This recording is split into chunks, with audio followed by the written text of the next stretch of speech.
Union budget for 26-27 presented by Finance Minister Nirmala Sitharaman for the 9th record time, and joining me today on his first reactions on the budget is Union Commerce Minister Mr. Piyush Goyal. And Mr. Piyush Goyal, if you were to give a headline to this budget, what would it be?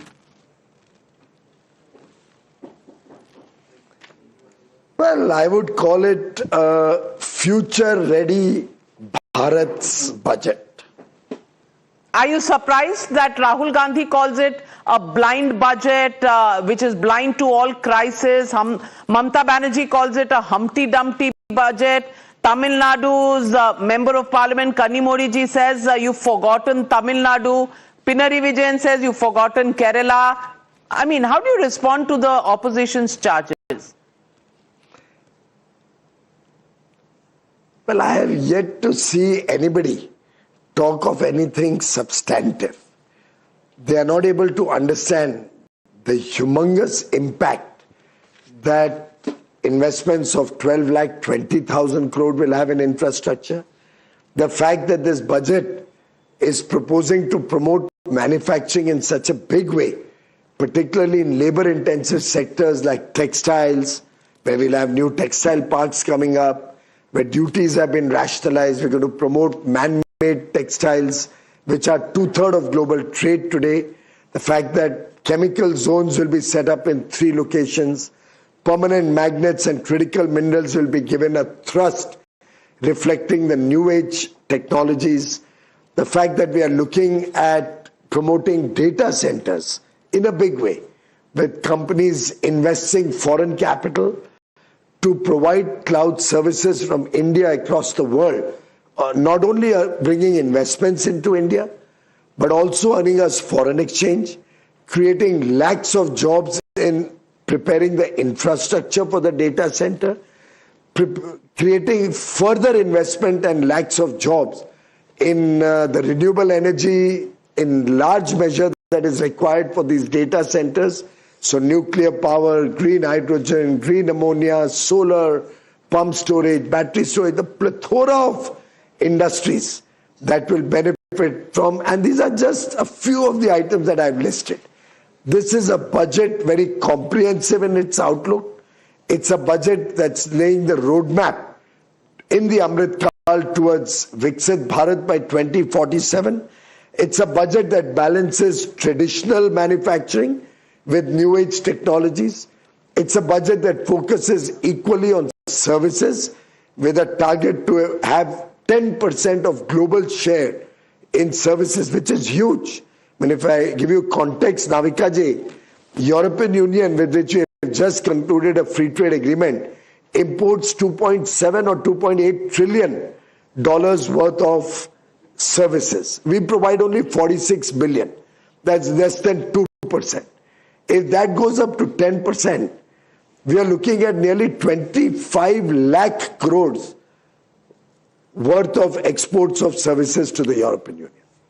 Well, the criticism is that before the Bihar budget, it was a Kursi Bachao budget, which is why you made so many announcements last year about Bihar. Why have you steered clear of announcing anything for Kerala, Tamil Nadu, West Bengal, Assam?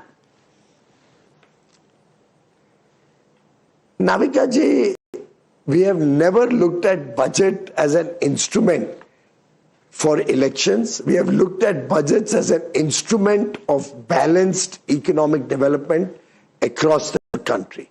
Even now, so many things have been announced for the eastern parts of India. So many projects have been announced for southern India. So many projects have been announced which will have an impact all across the country. After all, data centers will be set up across the country. Tamil Nadu is entitled to set up as many data centers as is Mumbai, Pune or Noida in Uttar Pradesh. You will find the investments coming into critical minerals as much in Andhra, Tamil Nadu and Kerala as in Odisha. When we talk of textile parks, the mega textile parks will come up all across the country.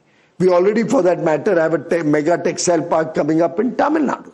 I hope Kerala will get a good government which proposes land so that a good textile mega park can come up in Kerala also.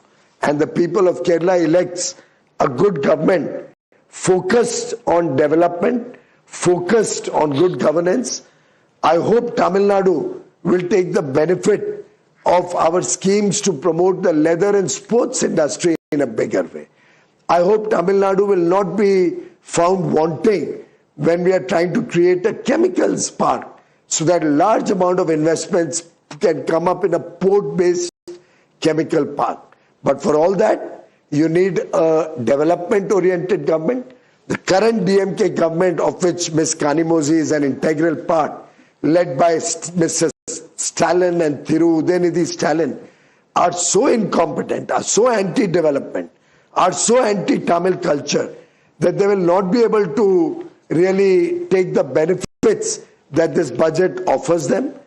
I wish to see a good government in Tamil Nadu, a government of the NDA led by AIADMK, BJP, PMK, Mr. Dinakaran, Mr. Vasan, all our partners and us working together so that Tamil Nadu becomes truly a development and progressive state. Well, I want to ask you, Mr. Piyush Goyal, and this is the question that the opposition has been asking since morning. Is it a coincidence that most of the big announcements of India get announced by President Trump, whether it was Operation Sindoor or now the deal on Venezuelan oil? How do you respond to the opposition? Do we really have a deal on Venezuelan oil imports, and why didn't we announce it first? Well, I don't know anything about oil because that's not my subject.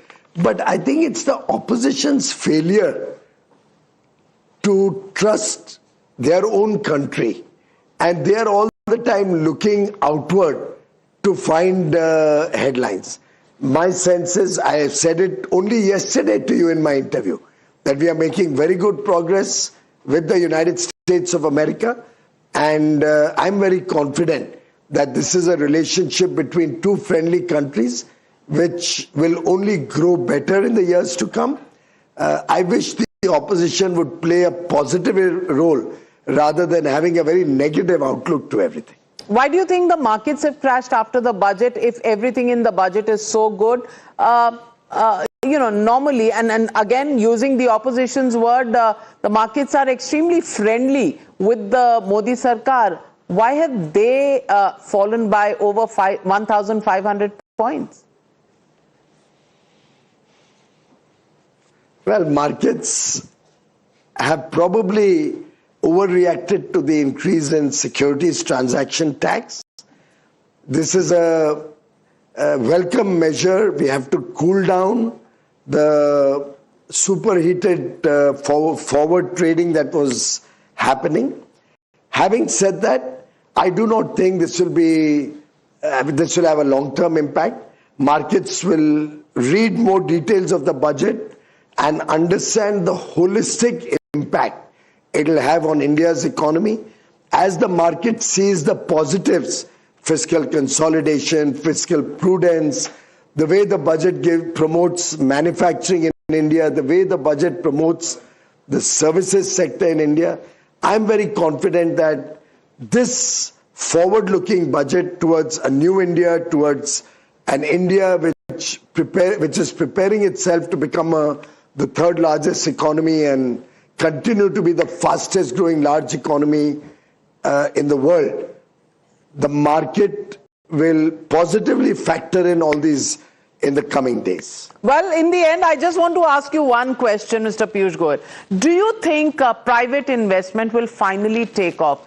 It's lagged behind the expectation despite, every SOP and every, calibrated move to encourage them that has been taken by your government. They haven't really come up to the expectations. Do you think that is going to turn the corner now? But, Navika ji, this budget, as I said, not only focuses on our traditional industries like textiles or leather or chemicals, or our traditional marine establishments, animal husbandry, poultry. It is also giving a big thrust to technology and services. Therefore, I can see before my eyes a big jump in data centers, a big jump in the IT services sector, a big jump in modern day technologies like artificial intelligence, quantum computing, and machine learning. I can see before my eyes the thrust that is being given to manufacturing in different areas, leading to investments, the thrust on infrastructure spending. And of course, with the large number of reform measures, already 350 reform measures have been taken since Independence Day speech of the Honorable Prime Minister.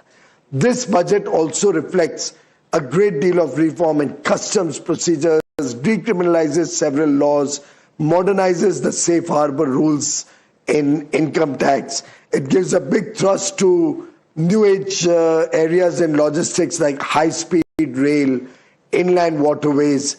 We are going to see large amount of investments coming into clean energy thanks to data centers and also the SOPs that have been given. MSMEs have been given a dedicated 10,000 crore rupee boost. Capital goods for the first time has found mention in a budget with a thrust to become self-reliant in capital goods, which is a large import element. Therefore, I can see clearly a roadmap for private investment to get a boost and also to see India continuing to be the fastest growing large economy, which by itself will transform the lives, the spending power, and the demand for goods and services in the country. Will give a big boost for exports, particularly with so many free trade deals being concluded with the developed countries. I have no doubt this is a budget for Viksit Bharat. This is a budget that addresses the needs of every section of society, our women, our youth. It'll help the poor come out of poverty into the middle classes. It'll help the middle classes grow with better incomes. It's a budget for 140 crore Indians. Well, on that note, thank you very much, Mr. Piyush Goyal, and I wish you luck for being able to convince the opposition almost as you're trying to convince the people of India that this is the way forward. Will it be easy to convince the opposition? I'm not sure about that. But thank you very much, Mr. Piyush Goyal, for joining me here on Times Now.